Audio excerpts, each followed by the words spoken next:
It's compassion. That's the emotion that Jesus felt the most. In fact, there are approximately 24 specific, unique namings of Jesus' emotion in the New Testament. And of those 24 specific namings, compassion is used 7 times, making it the most common term that the gospel authors use to describe Jesus' emotions. But if you're here, you may have heard that word compassion and felt almost nothing, right? In English, the word compassion doesn't always communicate a whole lot of what the scripture was trying to communicate when it talks about Jesus's compassion. So while Jesus felt compassion the most, I don't think we really know what it means. But welcome to the Signpost Inn podcast. My name is Brandon Booth. I'm your host. And if you're new here, we're really glad you're here because this is the podcast where we talk about practical Christian faith and what it looks like when we start with God's grace and not with our own performance. We're going to try to cut through the BS. We're going to try to lift your gaze from the chaos of life and help you attend to Jesus as he is revealed in his word.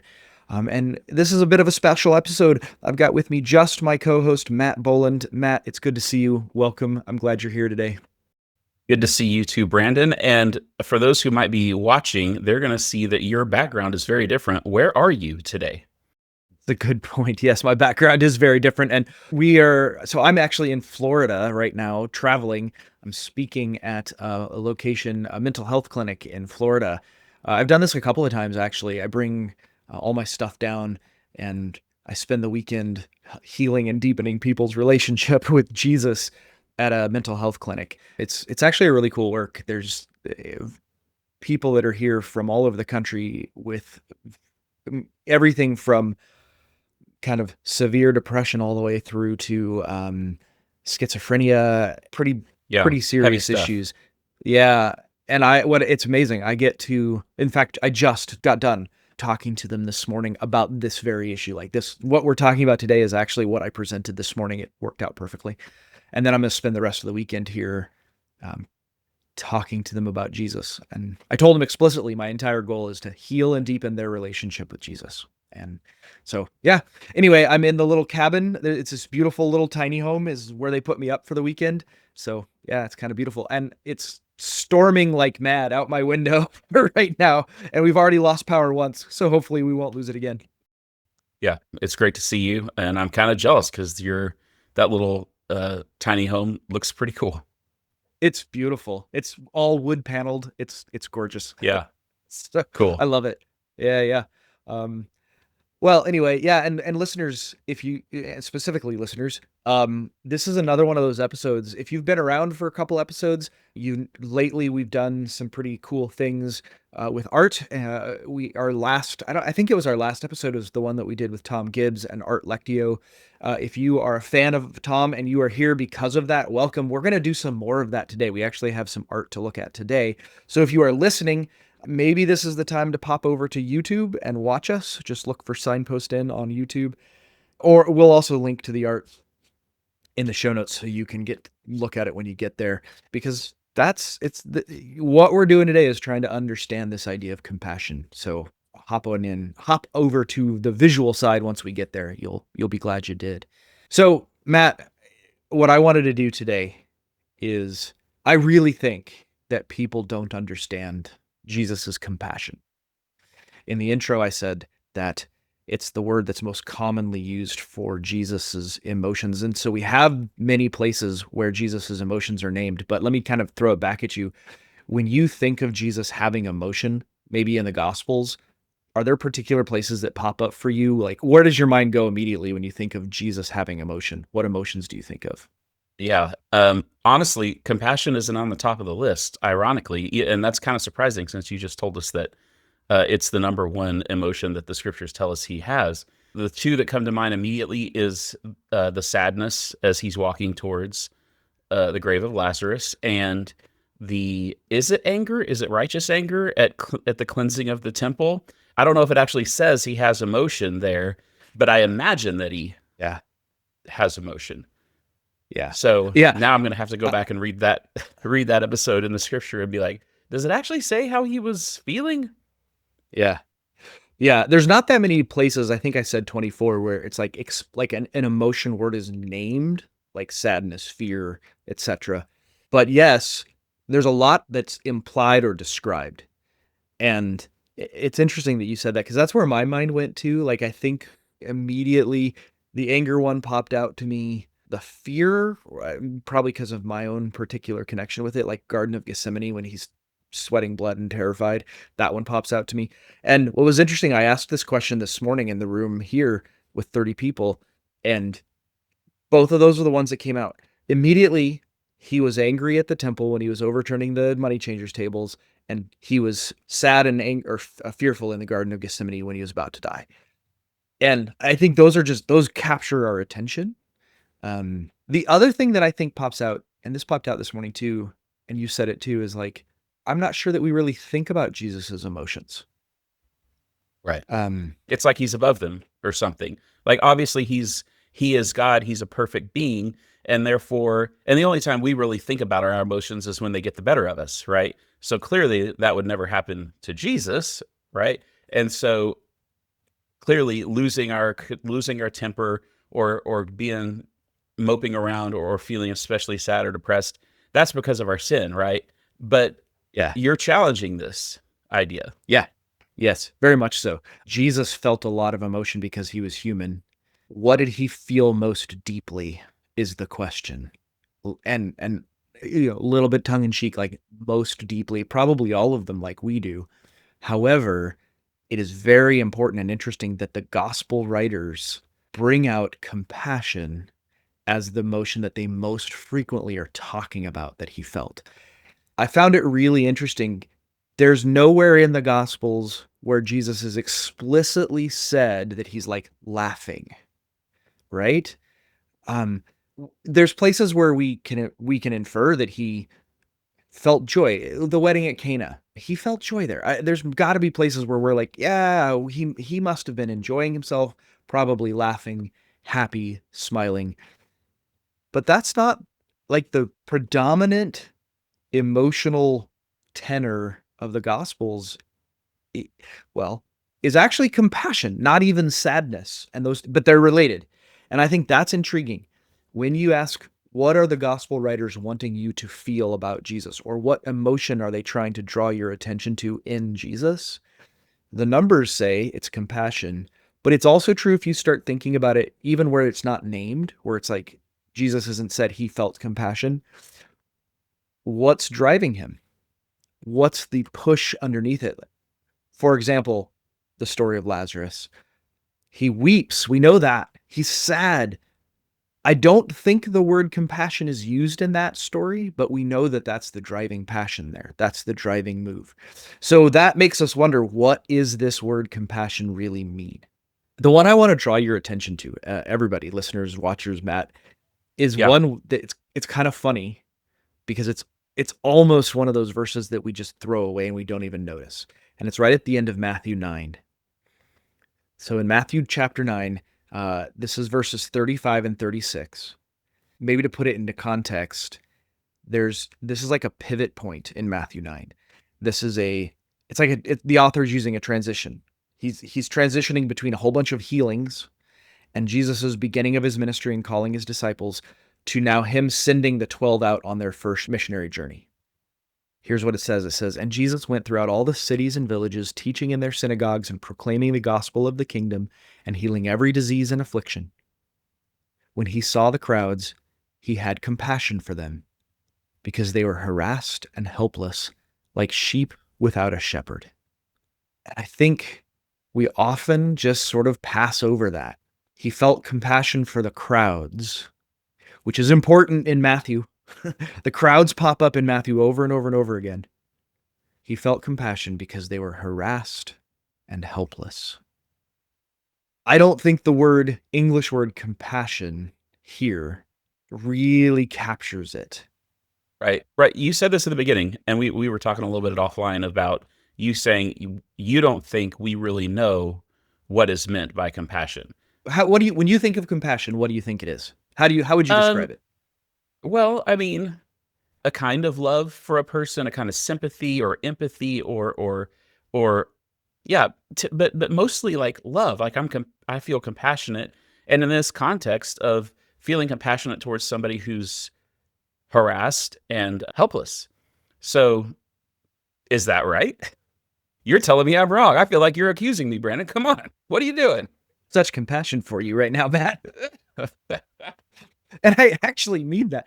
Okay, so the Greek word most, and I'm not a Greek scholar, but I'm gonna say it incorrectly. It's splachizomai, and it comes in the Greek from a root that basically means the gut level feeling of pain for something. So when Jesus feels compassion, he's feeling this deep, it's like a punch in the gut that I want to help you, right? And I think our word compassion, it means feeling with or suffering with, but boy, is that sort of medical and distanced. Like we don't, I don't, I, the word itself just sort of feels a little bit flat. Sure. But And we yeah, throw it around often, right? And I love how you mentioned it like in a medical context, because it's like everybody feels sorry for somebody who's in the hospital, like they're sick, they've got a broken leg, they had an accident. And so everybody feels a certain level of sympathy, compassion for what they're yeah, going through. But at the same time, I mean, I know our hospital right now has multiple floors with people in it, and I don't know any of them. And so, in a theoretical yeah, sense, I'm compassionate. But go yeah. on. No, you're exactly right. I mean, I think that's the thing is like we have compassion for somebody, sort of like the oh bless your heart, right? Which the Southerners will get. Like I feel bad for you, you idiot. Yeah, And and we might, I think the word has a bad rap in our culture today too. Like it tends to be co-opted by political purposes and other kinds of things. And so we don't get very often the opportunity to feel the kind of compassion that the New Testament authors are talking about when Jesus feels compassion. One of my favorite gospel stories where the word is actually used, we did it a couple episodes ago when we did our imagination reading. It's the raising of the widow at Nain's son. He looks at the widow crying and he feels compassion, which again is almost like it just misses the point. He had that gut deep level a sick feeling about this poor widow who's lost everything. And along with it, the reason it's from the gut, from your stomach, is it's a compulsion. It verges on I have to do something to help you. We're going to dig into that more. That's where we're going. I want you to feel it. I want people to know what this actually feels like. But before we do that, it's also important to note that in this Matthew chapter 9, verse 36, Jesus sees the crowds and he feels compassion for them because they're harassed and helpless.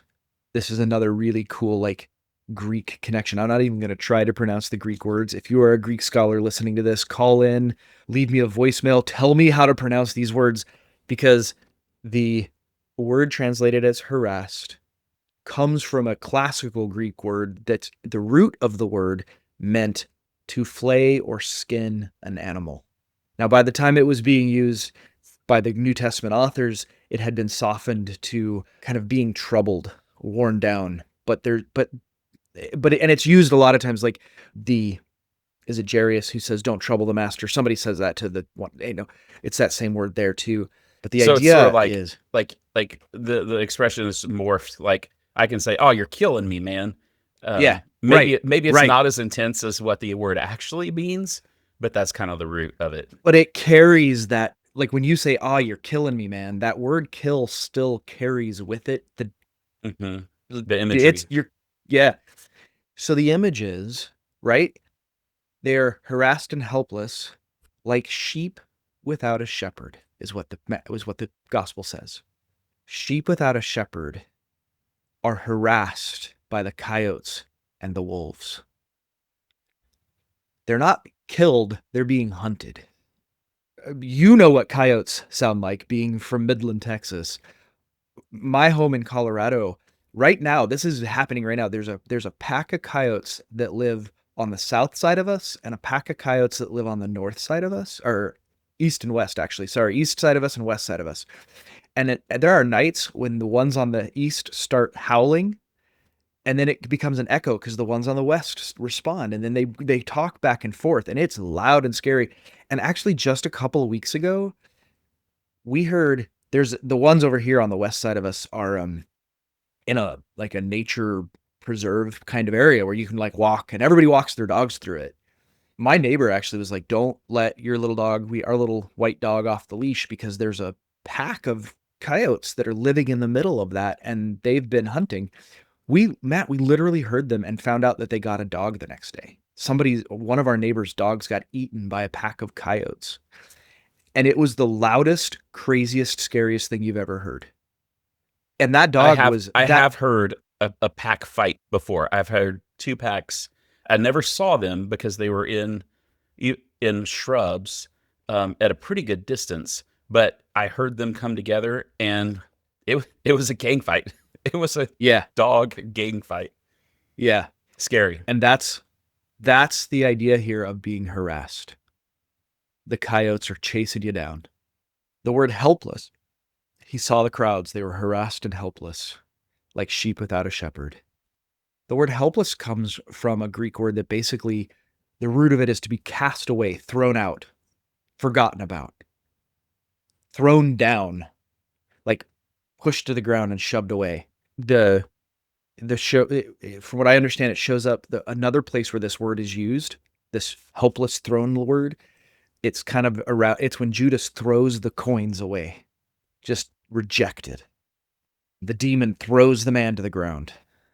So, like, again, here's this little verse at the end of Matthew 9. Jesus sees the crowds and has compassion because they're harassed and helpless like sheep without a shepherd. Sheep who are being hunted by coyotes, thrown away by their shepherds, totally at the mercy of all that's coming to get them. And this is like a pause moment, I think, before we go into what Jesus feeling it, what he's feeling. My question is sort of, can you relate with harassed and helpless? Yeah. And Yeah. I mean, do you want me to go deeper there? I mean, yes, of course. Heck yeah. And there are so many things in life that we can feel, especially that idea of helpless. Like it is out of my power to do anything. So the idea of being helpless, I think a lot of people just who have grown up kind of know a feeling of financial helplessness at one point in their life. I'm a student, and I'm sitting there and I'm trying to figure out, am I going to pay my rent at my apartment, or I'm going to buy groceries, or maybe I just have to buy beans and rice. Thank you, Dave Ramsey. Um, so there's that kind of helpless. But I mean, then there's also relational helplessness. Something that's coming up for me right now is legal helplessness. You're being dragged to court, and you're just like, I have no skills in this arena. I am helpless. right. So, I mean, yeah, I get it. Yeah. I know a little bit of your story and I know what you're referencing, and yeah, I get it. I the story I alluded to this morning when I was talking to the folks here, and it's really poignant for me to talk about this in this location because I'm sitting in a room with 30 people who are here because they are harassed and helpless. They have come to the end of their abilities to function.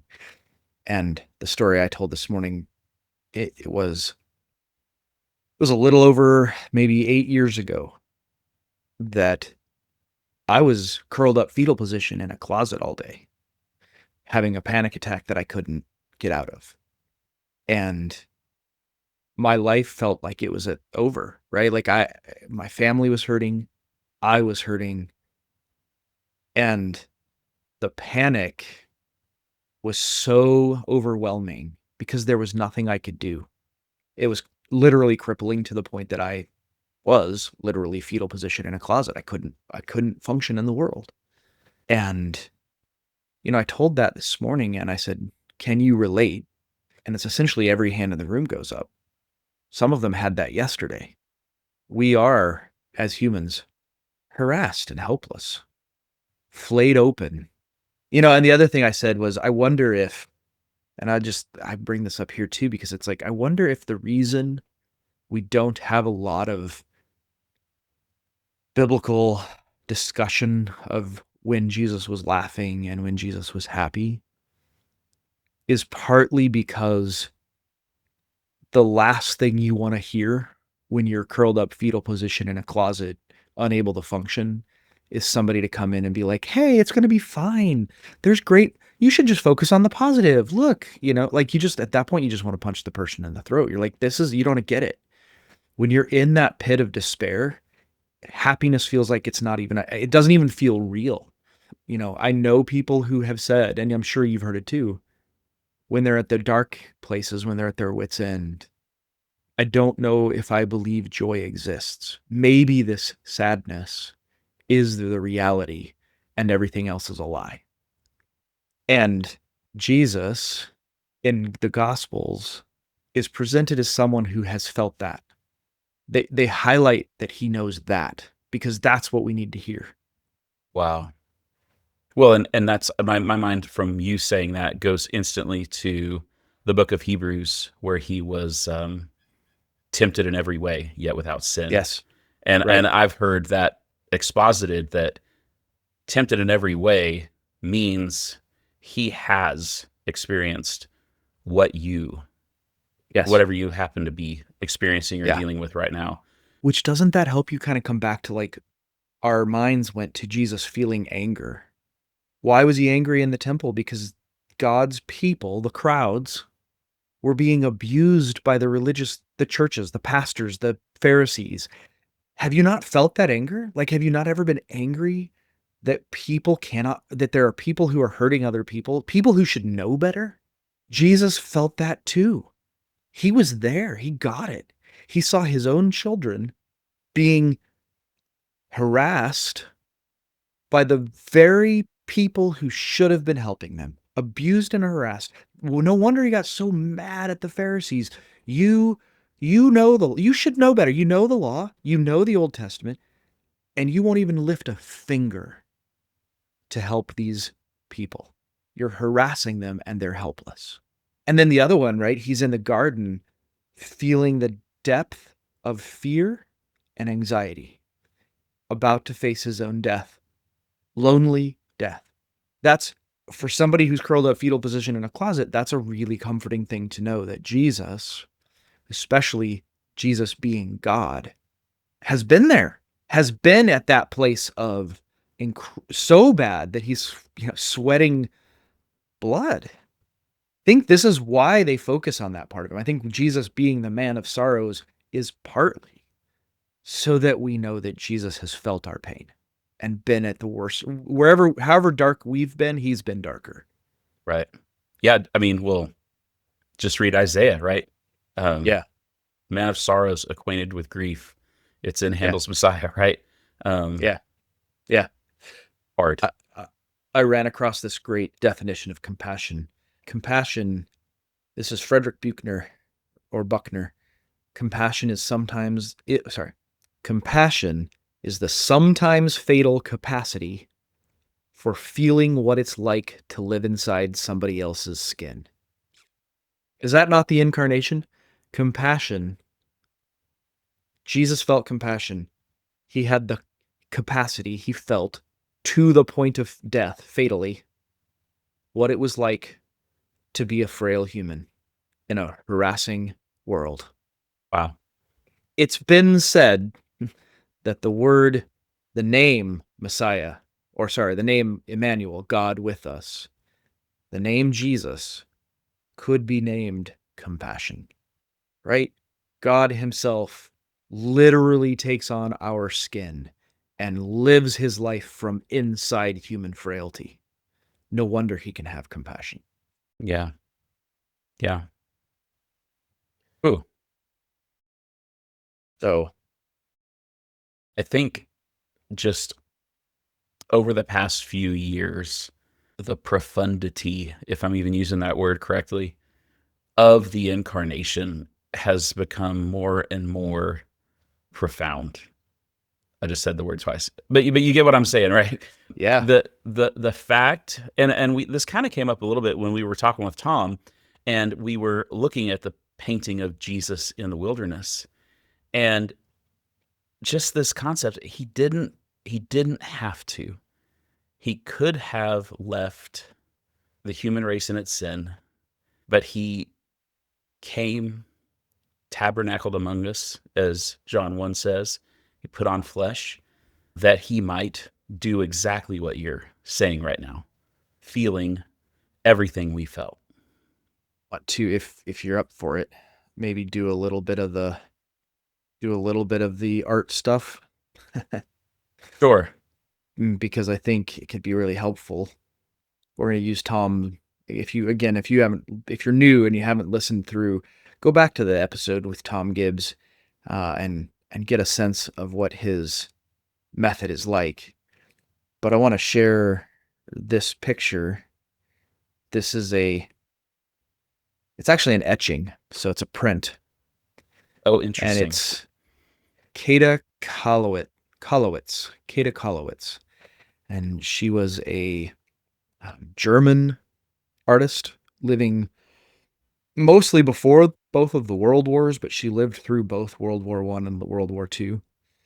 And she took to exclusively doing these etchings because she felt she was of the movement that art should have a social, it should compel you to social action. So she's kind of one of those, of that persuasion. And so this particular painting is called, if I remember right, it's called The Dejected. Yeah. And it obviously, I mean, maybe let's just use the method for a minute. So Yeah. the Let first me, one is you know, you Lecchio. just, What do you see? Yeah, what do you all see? right. So first thing is it's very dark. It's a very dark, monochromatic. I wouldn't necessarily say it's black and white because it looks like you said it's an etching and therefore a print. So therefore it's probably paper, right? It's kind of yellowed a little bit, but you have a very dark scene. Like you don't see a background, you don't see a foreground. You just see three people standing, and I kind of jumped to the conclusion that these are parents, and there is a little girl in the mother's arms, sort of laying her head in the mother's lap, and the father has his head in the crook of his elbow. You don't see his face. He's buried his hand in his, or buried his face in his elbow with what looks like some kind of a burden, some kind of grief. The mother has, one of those 1,000-yard stares looking off into the distance. And the daughter looks pretty young, maybe 6 years old, has her eyes closed. And she's the brightest one in the scene. Looks like the father and the mother are both wearing something black. And the daughter, her face is brighter, and she seems to be wearing something white. Yeah. So I'll just say I don't like this. It Yeah. looks very sad. It's a It's very depressing scene to look at because the look on the mother's face looks yeah. dejected. Yeah. And I got the title a little bit wrong. It's actually The Downtrodden, but Okay. same difference. I mean, harassed and helpless, right? The Yeah. downtrodden. Yeah, you're exactly right. And the father is holding Is that a rosary? some. It may be. I'm not sure it's a rosary. It's some manner of necklace or something. And we'd have to research that a little more to find out exactly what that is. However, what I did find out about this particular etching is that it's depicting the lower class, the poor people, and their dead daughter. So we're meant to know that her daughter has passed. And I noticed too that the face of the daughter is what brings your attention, right? So then I think that moves us right into that next step. So what do we notice? What does it make us think? We kind of look a little deeper using line and color and texture. And I think you hit it right on the head when you said the 1,000-yard stare from the mother. To me, the whole image follows sort of an arc. My eye immediately goes to the young girl's face, then to the father's hand, then to his his face that is hidden behind his hand, which points me to the mother's face, which points back to the daughter. And there's this sort of like loop that I go through Yeah. because of the way the light is cast in this painting, or this etching, I mean. Which to me, I am not an art historian, but to me that captures me in the cycle of despair here. We're just stuck. We're stuck. Well, and the daughter's face is almost serene or peaceful. She looks like she's just sleeping. She doesn't look like she's in any kind of agony, but the mother and the father definitely look to be in agony. They definitely look like they're at least in emotional agony. So I mean, yeah, I mean, it's a So, heavy image to look at. mhm, mhm. So I think that moves us to, what does that lead us to want to pray, to want to say? And Yeah. I'll say for I mean, myself, yeah, go go ahead. ahead. Well, I mean, I've become a big fan of simple prayers as I've grown. And you look at this, and the only words that come to my mind are Lord have mercy, and nothing else. There are no words, just a cry. Yeah. Yeah. I think that's it. My words were help us, Hmm. which is so much the same. Yeah. And maybe this is the point where I can bring in another example of, and listeners, this is, maybe we should have given you a warning before showing this, but I'm going to give a warning before I say this. So sort of buckle up, because here comes a big one.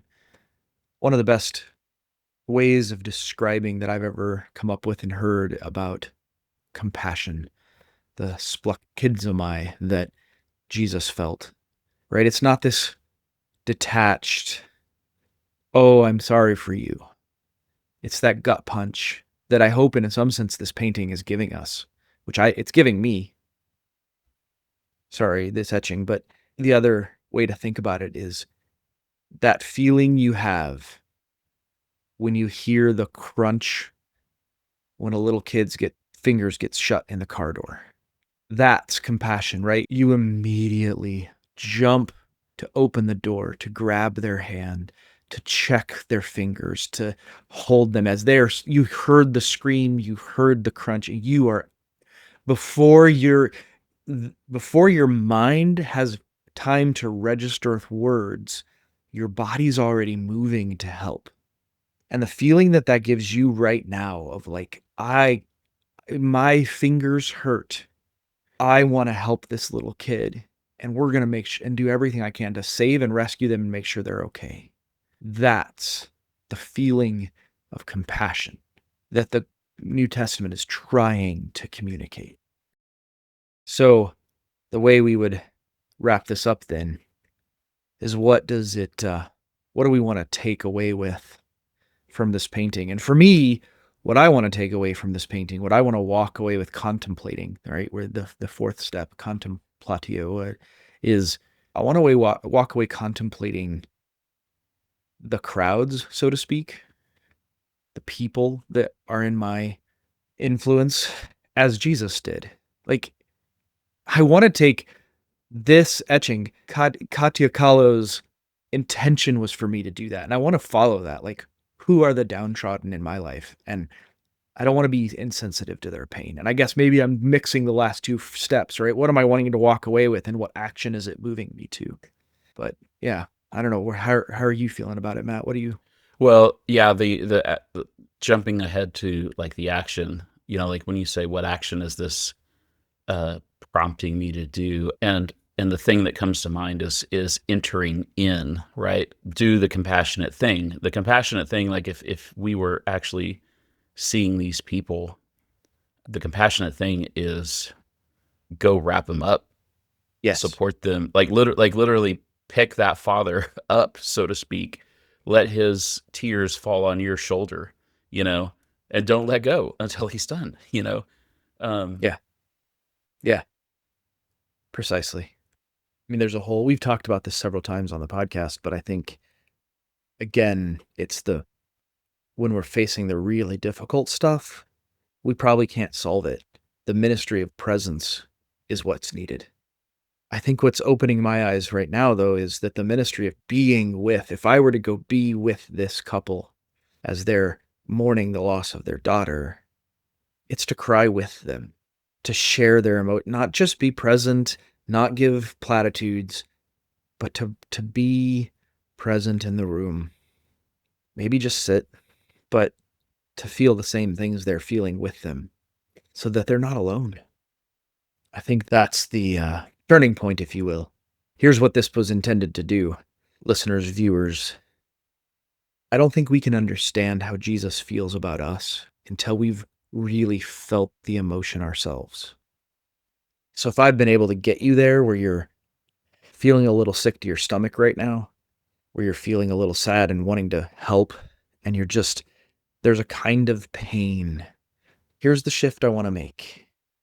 The Gospels are inviting you to feel as the receiver of that compassion, that you are that couple in that picture.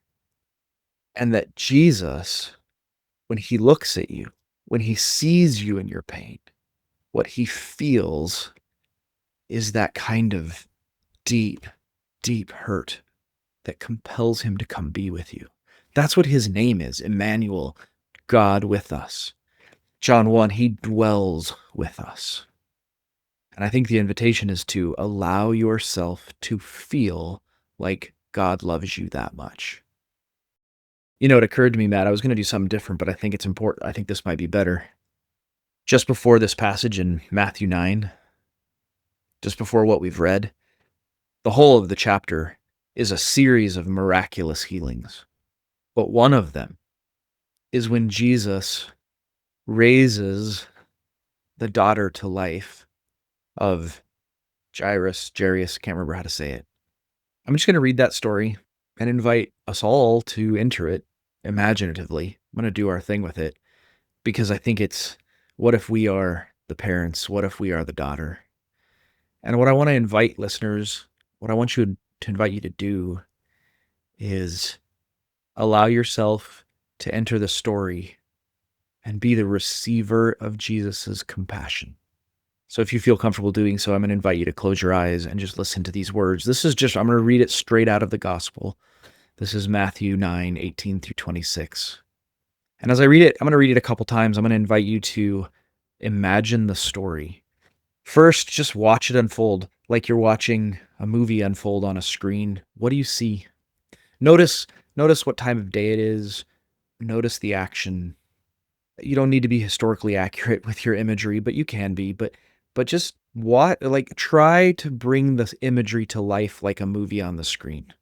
Here's the story. While he was saying these things, behold, a ruler came in and knelt before him, saying, "My daughter has just died, but come and lay your hand on her and she will live." And Jesus rose and followed him with his disciples. And behold, a woman who had suffered from a discharge of blood for 12 years came up behind him and touched the fringe of his garment. For she said to herself, "If I only touch his garment, I will be made well." Jesus turned and seeing her, he said, "Take heart, daughter. Your faith has made you well." And instantly the woman was made well. And when Jesus came to the ruler's house and saw the flute players and the crowd making a commotion, he said, "Go away, for the girl is not dead, but sleeping." And they laughed at him. But when the crowd had been put outside, he went in and took her by the hand, and the girl rose. And the report of this went throughout all that district. So if you're still listening, I want to invite you to just stay listening. Stay in the story. Step into it like fully. Immerse yourself. Walk through the movie screen as if you're actually in the story itself, and take note of what you can hear and see and smell. Maybe you can hear the sounds of the street, of the people moving, of the talking. Maybe you hear, I don't know, shopkeepers selling things. What you smell, the dust, the people crowding around Jesus. What do you feel? Are you warm and hot? Are you crowded and tight? And who are you in the story? Maybe you're the woman that gets healed. Maybe you're the father whose daughter is dying. Maybe you're the dead daughter. While Jesus was saying these things, behold, a ruler came in and knelt before him, saying, "My daughter has just died, but come and lay your hand on her and she will live." And Jesus rose and followed him with his disciples. And behold, a woman who had suffered from a discharge of blood for 12 years came up behind him and touched the fringe of his garment. For she said to herself, "If I only touch his garment, I will be made well." Jesus turned and seeing her said, "Take heart, daughter, for your faith has made you well." And instantly the woman was made well. And when Jesus came to the ruler's house and saw the flute players and the crowd making a commotion, he said, "Go away, for the girl is not dead, but sleeping." And they laughed at him. But when the crowd had been put outside, he went in and took her by the hand. And the girl arose. And the report of this went through all that district. I'm going to read it one last time, and I'm going to invite you now to turn your attention specifically to Jesus, to watch him carefully. Whoever you are in this story, however you've entered, maybe you're just one of the bystanders, but I want you to watch Jesus very carefully. Watch his face. How does he feel about this woman who has interrupted him on the way to raise someone, to heal someone? How does the father who's desperate to get Jesus to his daughter feel that this interruption has happened? How does Jesus look when he arrives at the house and sees all the mourners and he says she's not dead but sleeping? And what does his face look like when he takes her by the hand and raises her back to life? What is he feeling throughout this? While Jesus was saying these things to them, behold, a ruler came in and knelt before him, saying, "My daughter has just died, but come and lay your hand on her and she will live." And Jesus rose and followed him with his disciples. And behold, a woman who had suffered from a discharge of blood for 12 years came up behind him and touched the fringe of his garment. For she said to herself, "If I only touch his garment, I will be made well." Jesus turned and seeing her, he said, "Take heart, daughter, your faith has made you well." And instantly the woman was made well. And when Jesus came to the ruler's house and saw the flute players and the crowd making a commotion, he said, "Go away, for the girl is not dead, but sleeping." And they laughed at him. But when the crowd had been put outside, he went in, took her by the hand, and the girl arose. And the report of this went through all the district.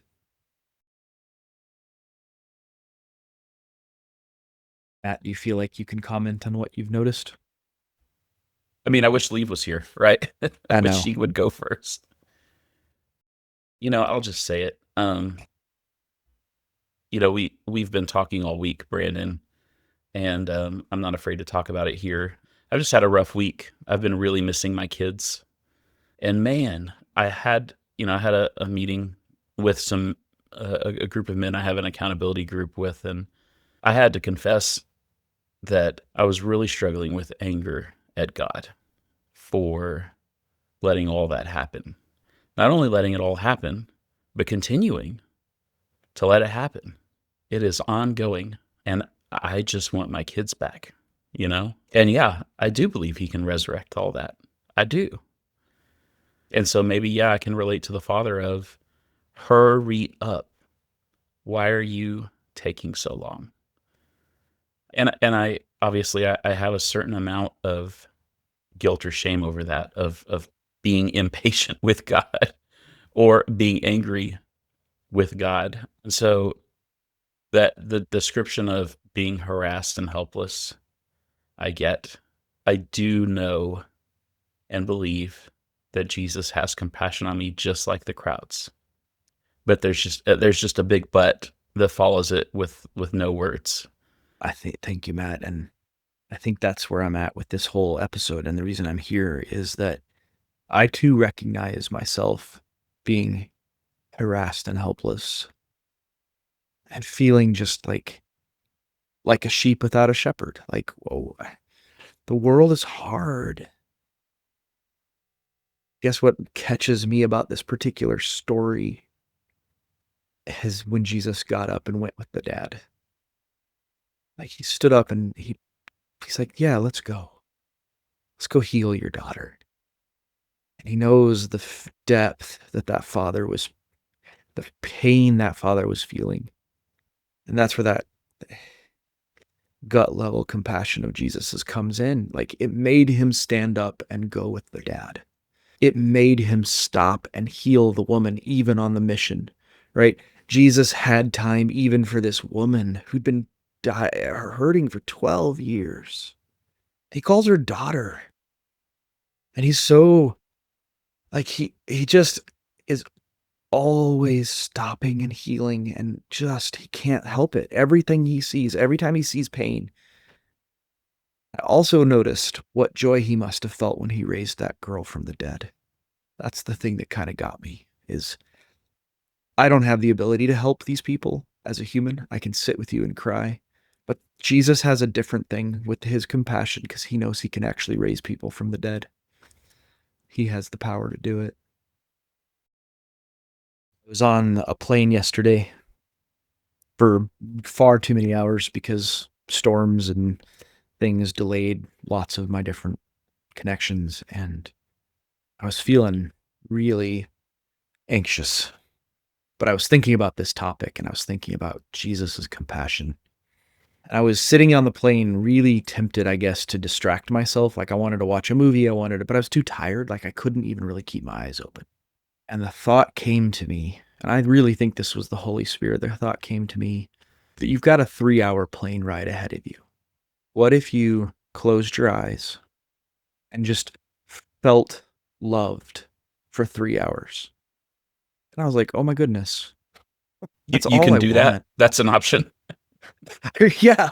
Like, I was like, that's all I want.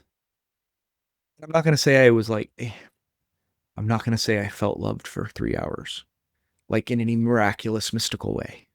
But I was able to nap a little bit, and my mind kept kind of going back to it. And it was like there was the invitation over and over and over again. What if you just allowed it to be true? What if you just sat here and said, I confess, God, you love me. I confess that you want to raise me. I confess that you feel whatever depth of sorrow or sadness or anxiety I'm feeling, you feel even more, and it draws you to me, and it compels you to come to me. What if that's just true? What if I just let myself sit there? And that's what I want to leave people with. As you said, it's an option. It really is. What if right now you just allowed yourself to feel that God loves you that much? That Jesus loves you that much? Yeah. Well, maybe this would be a good time to, even, we don't have to talk about it, but you can just show that other image that you had planned to show, Yeah. because I think it encapsulates what you're saying. Again, for people who are listening, it is a painting of a shepherd cradling a sheep. It's not a small sheep. It's a fairly what I would say is an adult sheep. It's a starry night. And you know what? The thing that caught my attention whenever you first showed it to me is the sheep does not necessarily look like she or he is at peace. It is still in the wilderness. It is still separated from the flock, and it sort of still has a panicked look on its face, Yeah. even Oh, though yeah. even though it's in the arms of its shepherd, and the shepherd's just, cradling it, and maybe even restraining it a little bit, maybe trying to wait for the panic of being separated and the panic of whatever wilds it experienced out there in the wilderness. And maybe Jesus is restraining that sheep a little bit to say, just stay right here. I'm going to hold on to you. And I My actually kind attention. of Yeah. appreciate that. I appreciate that this artist gave the look of that sheep a look of fear, because I didn't it notice. would be too trite. I guess that's what's coming out, is it would be very trite to just say, as soon as the shepherd puts his arms around his sheep, that it just instantly all goes away. We would hope so, Mhm. and we believe that one day that will be true. But right here in this moment, the sheep is still afraid. Mhm. I notice as you're talking, that hit me really hard. I think you're absolutely right. I notice the shepherd's top hand on top of the sheep. I hear in that cupped hand over the shoulders of the sheep, the other arm restraining it, holding it. You can almost see the sheep quivering. And he's got that hand on its back. And I can almost hear him going, "It's okay. Shh." And his head is bowed over. He's exhausted. And I think he's almost crying in my mind. Like he's almost on that place of just, is it joy that he's found the sheep? Is it sadness for the sheep? I think all of it. But like I see him feeling the sheep's fear, and I see him comforting the sheep because he knows the sheep's okay, but he also knows the fear. And it breaks his heart that that poor sheep has been scared and alone for so long. Yeah. It's a good And I painting. think I that, like this one. yeah, yeah, I think it's the answer I want. This is what I want when I'm really anxious. I don't necessarily know I want some solution. I do, but this is the invitation I felt on the plane yesterday, is like to believe that God is holding me like that, sitting with me like that, not telling me to like stop feeling, but joining me and comforting me. Patience with me as I go through a hard thing. Well, listeners, we weren't entirely sure where this episode was going to go. Hopefully it's gone somewhere that's been encouraging for you. The emotion that Jesus felt the most deeply is definitely compassion, because compassion covers all the emotions. He felt the fear, he felt the sorrow, he felt the joy, he felt all of it. I think that's how he can so deeply enter into our lives, knowing how we feel and not writing us off. So I just invite you, wherever you are, whatever you're feeling, that there's an invitation. What if you just took a couple of minutes to allow it to be true, that God is right there with you, feeling it with you, and he's also that shepherd who knows you're safe because he's there with you. Thanks for listening. Thanks for being a part of this. Listeners, we'd love to hear from you. Also, I want to remind you that if you're interested, we would like to maybe start a process where we talk about shows with our listeners that are interested. We'd love to host a couple of live back porch sessions, not recorded, but where we get together, and if something in this particular episode or any of our episodes has sparked your interest, or you want to talk about it, or you just want to meet other people who are interested in these kinds of things, would you send me an email, podcast@signpostin.org, and say, let's talk about this episode.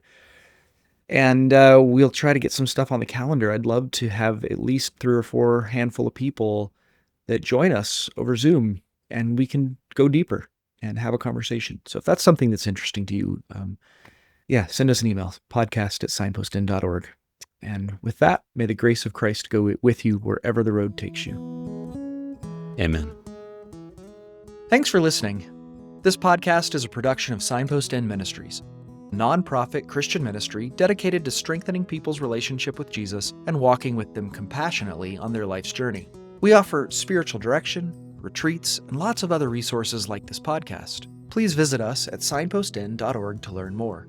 We especially want to thank our generous donors who support our work and keep this podcast going. If you've benefited from something you've heard, please consider supporting us by making a tax-deductible gift at signpostin.org/donate. We also want to thank Rex Daugherty for creating the original theme music for this podcast. You can check out more of his work at his website, and you can find all the links in our show notes.